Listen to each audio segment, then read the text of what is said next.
Mike Craven from Dave Campbell's Texas Football here with TCU starting quarterback Josh Hoover. Josh, welcome to Talking Season, right? It's kind of the unofficial kickoff to the season. What was your favorite part of the offseason?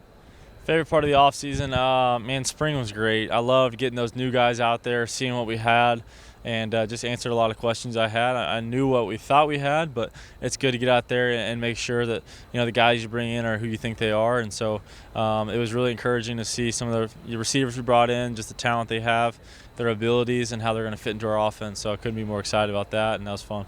You were able to go through spring this year and kind of practice. What's the advantage of being able to get those live reps in the spring? Yeah, it's just extra reps. I missed the spring before, had back surgery, and so being able to be out there this spring was huge, and just getting more reps in the offense, being able to work on stuff in the off season when you're not live out there playing every week, and so it's a really big deal. And proud of the progress we made. I think I made some big steps in my game, just decision making and then using my legs to make plays. So I think it's going to translate well this fall.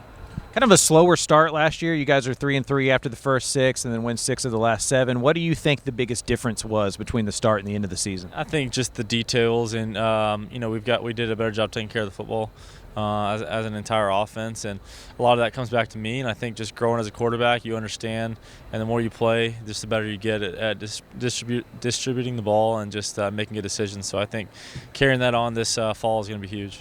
Going into year 3 with the same offensive coordinator and Kendall Briles, kind of what have y'all decided that y'all do best and that y'all really want to kind of use and utilize this year? Yeah, we found some runs this spring. We think we're really good, and we're looking forward to doing that this fall and getting our run game going. And then in the pass game, spreading it out, quick game. We do that well. Play action stuff. Just the normal stuff we've been doing, and trying to expose the defense, give our guys opportunities to win and routes, and just make plays down the field. So I think throwing the ball on the field is big for us. We had success at it, and that's something we're going to continue to do. You mentioned the wide receivers and having some new faces there. One guy that's familiar is Eric McAllister. Had a big year last year, but he was kind of the third or fourth guy, right? Because of Savion, Jack Besh, and JP. What have you seen from him this spring? What do you think fans are going to see as he has a bigger and bigger role? Yeah, Eric's a special guy. I mean, going back to last year, he was, as you said, third, fourth guy, but he was the best fourth guy in the country by far. He'd be everybody's best first guy at a lot of places, and Eric's going to have a great year. I think, in my opinion, he's the best receiver in the country, one of the best receivers in the country, and he's got a big shoes to fill this year with some of the guys that left, but I have no doubt that he's going to fill those shoes and do even more than guys have done in the past. So excited about Eric, excited about what he brings to the table. It's going to be a great opportunity. And then we've got some guys we brought in. Jordan Dwyer from Idaho, really, really good player. Love the way he plays. Joseph Manjack from Houston. He's going to fit good into what we do. And then we got some young guys that are going to make a big difference. So I'm excited about those guys, how we're going to find ways to integrate them in the offense and cater what we do around them to help them be successful. Obviously, this offseason, there was your name thrown around for some transfer portal stuff when the Tennessee thing kind of went down. Kind of what did you think about all of that, and how much thought did you give to leaving TCU? Not much thought. I love TCU. I love Fort Worth.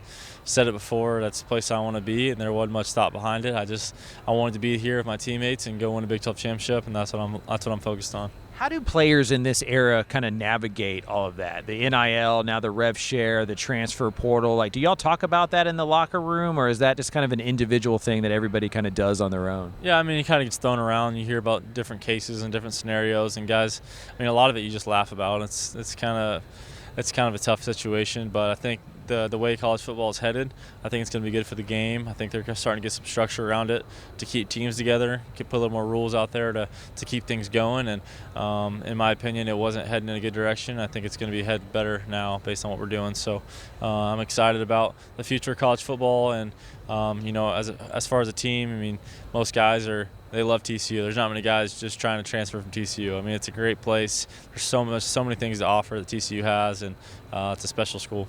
And then lastly, just inside that locker room, what are the expectations? What are the goals for this group? Yeah, they're high as can be. We're planning on winning a Big 12 championship. That's our expectation. That's our goal.